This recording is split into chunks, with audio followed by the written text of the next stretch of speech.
నమస్తే, welcome to reality check. ప్రస్తుతం మనతో పాటు ఉన్నారు పొలిటికల్ అనలిస్ట్ పురుషోత్తం రెడ్డి గారు. సార్ నమస్తే అండి. నమస్తే స్వర్ణ గారు. సార్, ఏపీలో పేర్ని నాని గారి ఆడియో లీక్ ప్రస్తుతం సంచలనం రేపుతోంది. మొట్టమొదటిగా ఈ ఆడియో లీక్కి సంబంధించి ఏం చెప్తారు? ఇప్పుడు ఆడియో లీక్ అనేది అంటే ఇద్దరు పరస్పరం మాట్లాడుకుంటే లీక్, దాన్ని బయటికి తీసుకొస్తే లీక్ అంటారు. ఓకే, మాట్లాడే వ్యక్తి లీక్ చేశాడా లేదా మాట్లాడించుకున్న వ్యక్తి లీక్ చేశాడా, అసలు లీక్ అది నిజమేనా ఫేక్ అనేది తేలాలి. పేర్నాని గారు చెప్పాలి దాన్ని. సరే, దాంట్లో వ్యాఖ్యలు వాటికి సంబంధించినంత వరకు రెండు సందర్భాల్లో లీక్లు అవుతుంటాయి.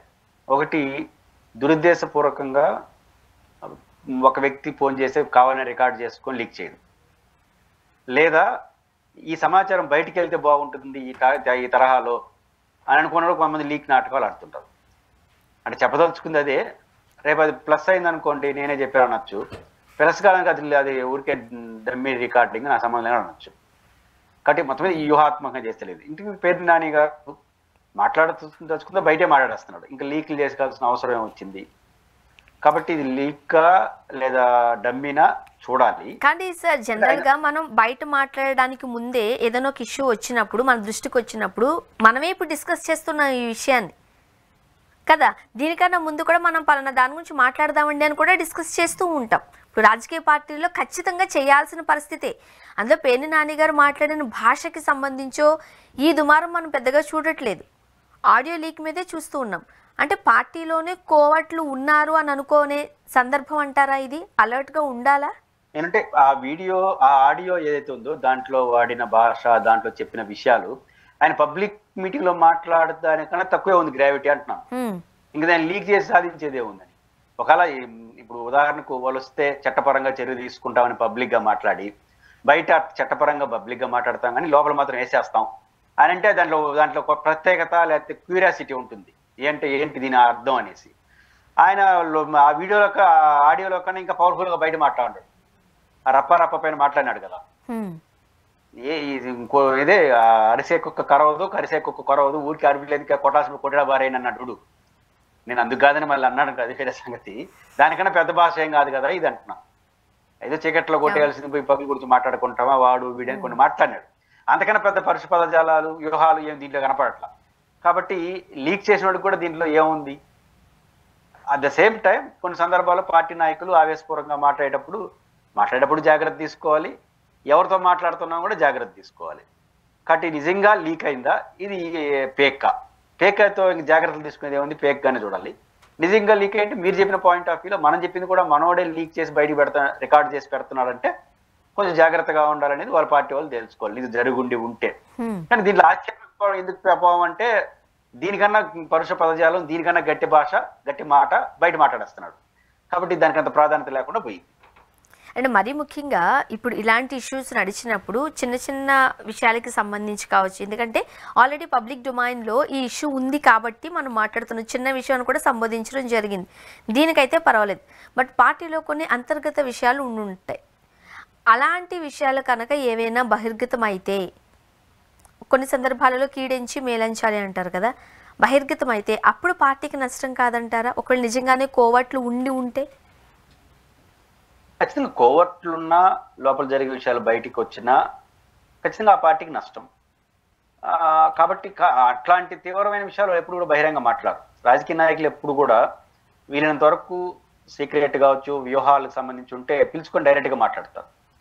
కొంతమంది నాయకులు అయితే ఫోన్లు బయట పెట్టించేసారు, అప్పుడు లోపల రమ్మంటారు. అవును. కాబట్టి సహజంగా వ్యూహాలు ఇవన్నీ కూడా చాలా ఆంతరంగికులతో మాట్లాడతారు, ఎప్పుడు కూడా ఓపెన్ గా మాట్లాడరు. అంటే 99% సమస్య రాదు, ఎప్పుడైనా వచ్చిందంటే వాళ్ళు దురదృష్టం.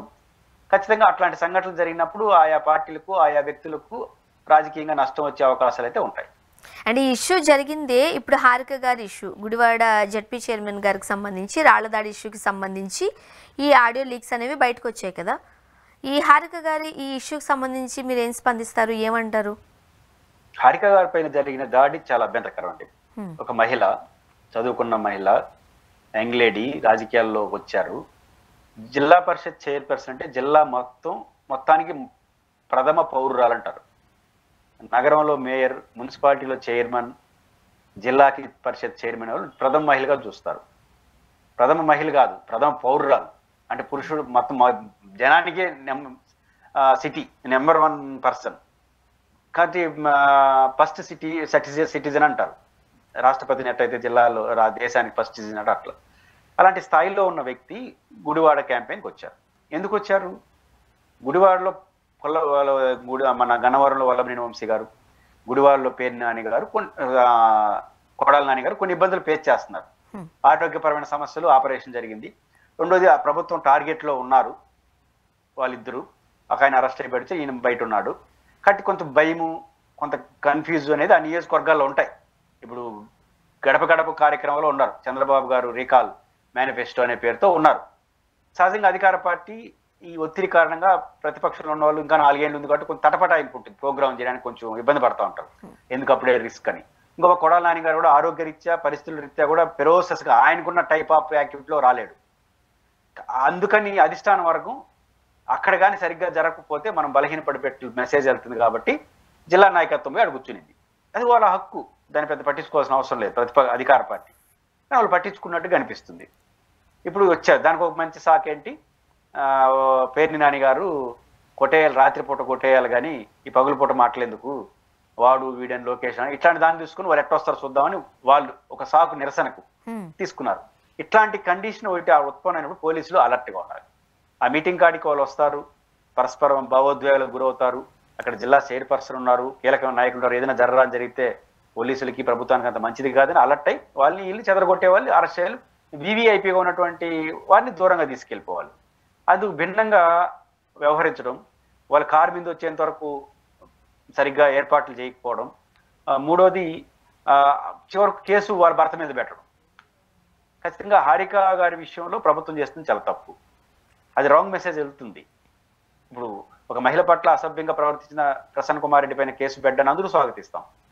మరి ఈయన కూడా మహిళే కదా, కానీ ఈ మీద దాడి ఎట్లా చూడాలి? ఆయన అసభ్య పదాలతో అన్నాడు, మీరు అధికారాన్ని ఉపయోగించారు, తేడా ఉండొచ్చు, కానీ జరిగిన దాడి ఒకటే కదా.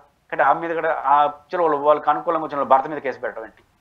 కాబట్టి ఇది సరైన పద్ధతి కాదు. కాబట్టి ప్రభుత్వం మహిళల పట్లే కాదు ఎవరి పట్ల కూడా ఒక రాజకీయ టెన్షన్ వాతావరణం ఉన్నప్పుడు పోలీసు యంత్రాంగం ముద్దెందు చేతులు మరింత ఎక్కువ తీసుకోవాలి.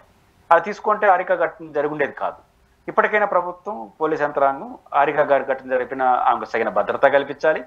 ఎవరైతే దీంట్లో పాల్గొన్నారో వాళ్ళపైన చట్టపరంగా చర్యలు తీసుకోవడం ద్వారా ఒక సిగ్నల్ ఇస్తేనే మంచిది. ఇప్పుడు ఇదే ఇష్యూకి సంబంధించి కదా పేర్ని నాని గారు మాట్లాడారు, ఆందోళన చేయాలి రాష్ట్ర వ్యాప్తంగా, దీనికి సంబంధించి ప్రజల్లోకి తీసుకుని వెళ్ళాలి. సో ఈ రకంగా మాట్లాడిన మాటలు శాంతి భద్రతలకు విఘాతం కలిగించేవిగా ఉన్నాయి అంటూ కూడా గట్టిగా వాయిస్ వినిపించడానికి గవర్నమెంట్ సిద్ధంగా ఉంది అని కూడా చూస్తూ ఉన్నాం. మరి పార్టీ అన్న తర్వాత ఖచ్చితంగా మాట్లాడతారు కదా.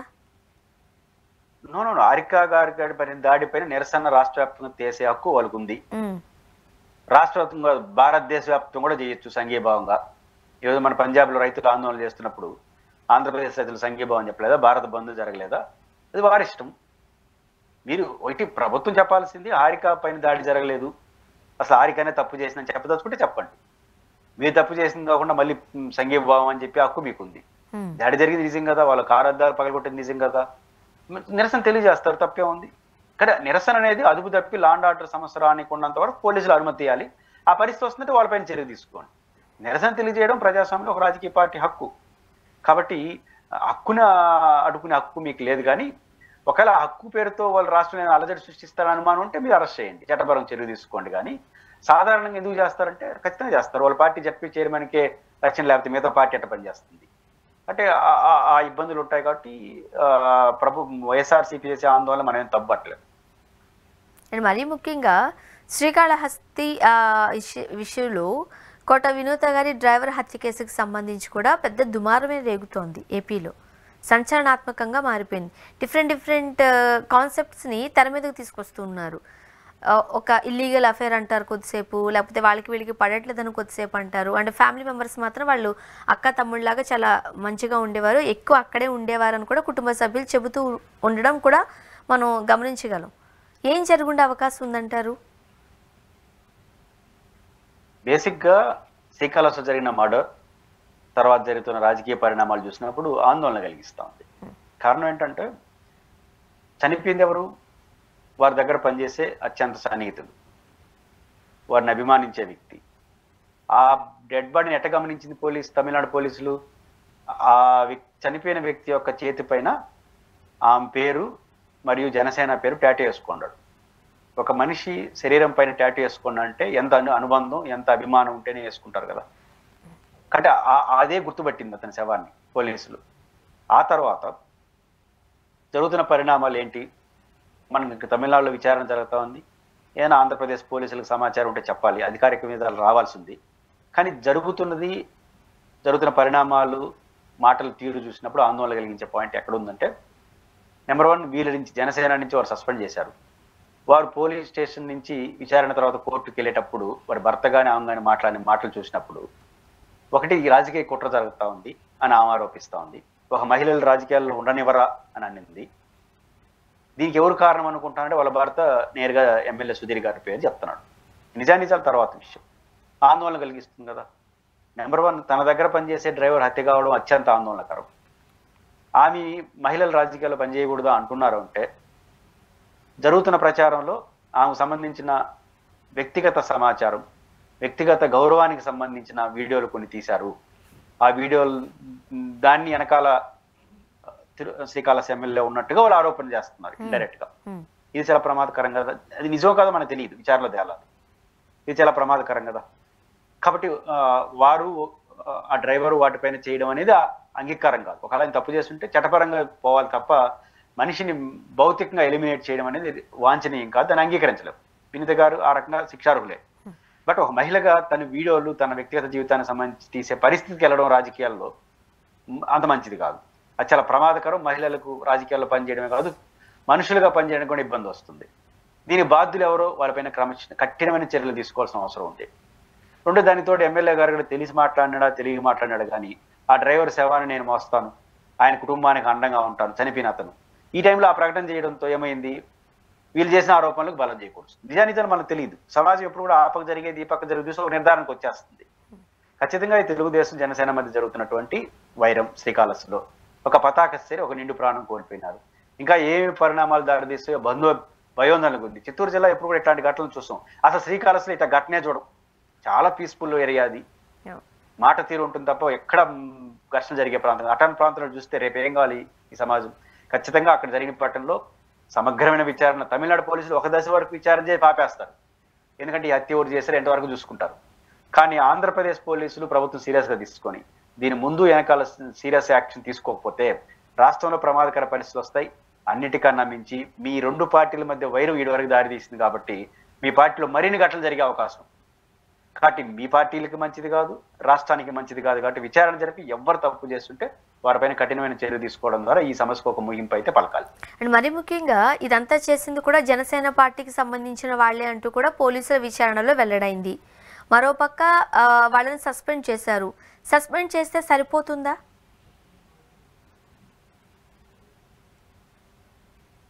నేను అంటుంది సస్పెండ్ చేస్తే సరిపోతుందంటే ప్రజెంట్ నైతికంగా సస్పెండ్ చేశారు.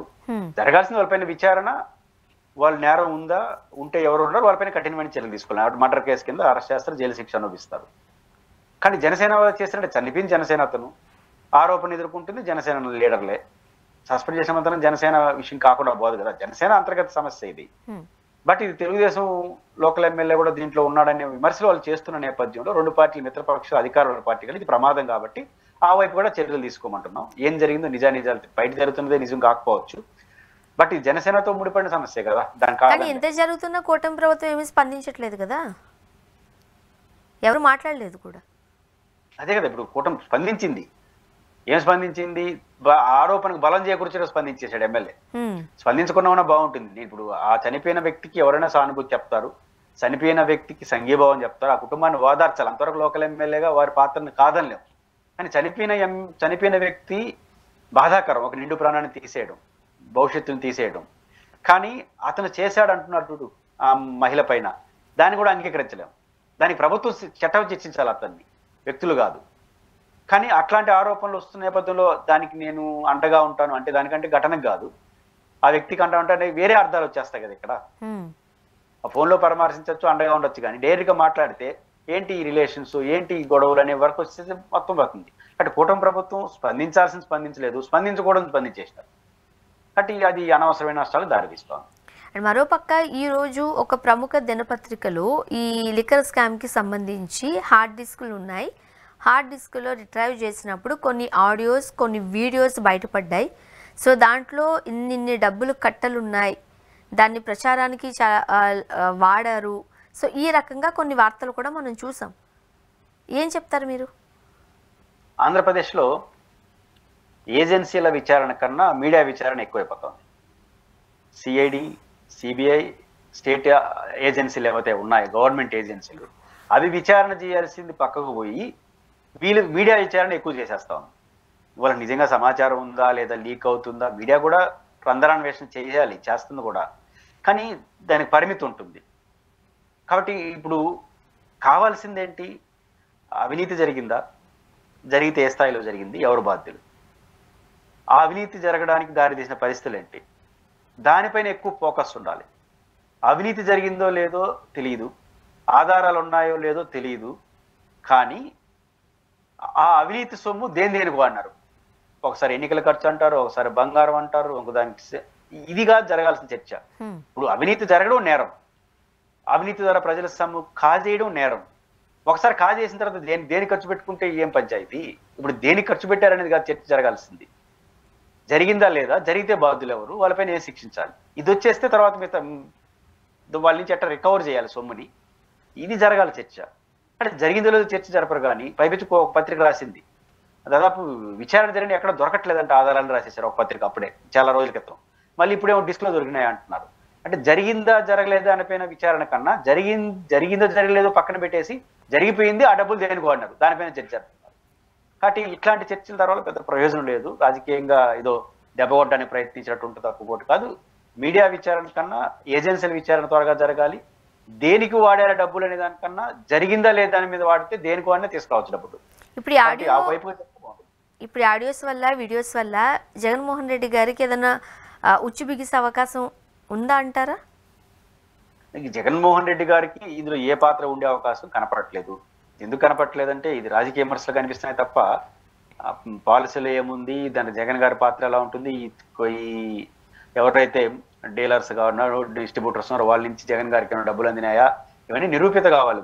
ఓకే, మనకు రాజకీయ విమర్శలు చేయడానికి కుదరదు. కానీ దాంట్లో ఆడియో ఏముంటాయి, నేను జగన్ గారికి ఇచ్చాను ఒక ఆడియో ఇచ్చింది అనుకోండి, జగన్ గారు దాని ఆధారంగా ఏం చేస్తావు, ఇటు ఆడియో రికార్డులు ఏం పనికిరావు. కాబట్టి రెండోది పైపెచ్చు ఎవరైతే ఇప్పుడు అరెస్ట్ చేసినారో వారు పోలీసుల ముందు ఇచ్చే వాంగ్మూలం కూడా ఆధారంగా చూడొద్దు అంటుంది కోర్టు. అరెస్ట్ అయిన నిందితులు లోపల ఉన్నారు కదా, వాళ్ళు పోలీసుల ముందు ఇచ్చే స్టేట్మెంట్ ఆధారంగా తీసుకోము, జడ్జి ముందు ఇచ్చిన స్టేట్మెంట్ని ఆధారంగా తీసుకుంటామని సుప్రీం కోర్టు తీర్పులు ఉన్నాయి. కాబట్టి ఆయన ఆడోలు ఏం మాట్లాడుకున్నాడు, ఈయన ఆడో, ఇవన్నీ దొరికే పని కాదు. కాబట్టి ఇవన్నీ ప్రచారం చేయడానికి, నెత్తిన రాళ్ళేయడానికి పనికొచ్చే సబ్జెక్ట్ తప్ప దీనివల్ల జగన్మోహన్ రెడ్డి గారికి ఏది అవుతుంది అనుకుంటే అది పొరపాటు. అండ్ మరీ ముఖ్యంగా అదే వార్తాపత్రికలో టీడీపీ వాళ్ళు జగన్మోహన్ రెడ్డి గారికి భయపడుతున్నారు, ఇది కూడా మనం ఒక ఆలోచించాల్సిన విషయమే అంటారా ఏపీలో రాజకీయాల్లో? ఒక పత్రిక, బహుశా ఏబిఎన్ ఆంధ్రజ్యోతి అనుకుంటాను, వారు తొలి పలుకులు ఇట్లాంటి రెగ్యులర్ రాస్తుంటారు కదా, దాంట్లో ఒక హెచ్చరిక చేశారు. 1 year అయిపోయింది, 1 year అవుతాను, ఇంకా 4 ఏళ్ళ అధికారం ఉంది, అయినా జగన్మోహన్ రెడ్డి గారు బెదరగొడేస్తున్నాడు తెలుగుదేశం పార్టీని, భయపడిపోతున్నారు, మళ్ళీ జగన్ వస్తే మా పరిస్థితి ఏందని భయభ్రాంతులకు గురవుతున్నారు ఎవరు, తెలుగు అధికార పార్టీ శ్రేణులు. అందువల్లనే జగన్మోహన్ రెడ్డి గారు ఏమన్నా అన్నా కూడా ఆయన పైన విమర్శించడానికి మంత్రులు కూడా భయపడిపోతున్నారు, అధికారులు కూడా గందరగోళంలో ఉన్నారు అనేది నాకు అర్థమైనంత మేరకు వాళ్ళు రాసేది. నిజంగా ఇది జరిగి ఉంటే, ఇదే జరుగుతుంటే భయం అనే దానికంటే ముందు జాగ్రత్తలు. ఎందుకు పంచాయతీ జగన్తో మళ్ళీ గెలిస్తే మనకెందుకు పంచాయతీ అని అధికారులు, మంత్రులు ఆ స్థాయిలో ఆలోచిస్తున్నారని ఆ పత్రిక యొక్క కథనం. అది నిజమై ఉంటే మాత్రం దానికి బాధ్యులు ఎవరు అంటే ఇద్దరు. ఒకటి రాధాకృష్ణ గారు, రెండో చంద్రబాబు నాయుడు. ఎందుకంటే మీరే అది బెదరగొడతా ఉండేది, జగన్ గారు బెదరగొడుతున్నాడు. అధికారంలోకి వచ్చిన నెల నుంచి మళ్ళీ జగన్ వస్తే పరిస్థితి ఏంటి? ఎవరు మాట్లాడింది ఈ చర్చని? మా నిద్రమే మాట్లాడింది.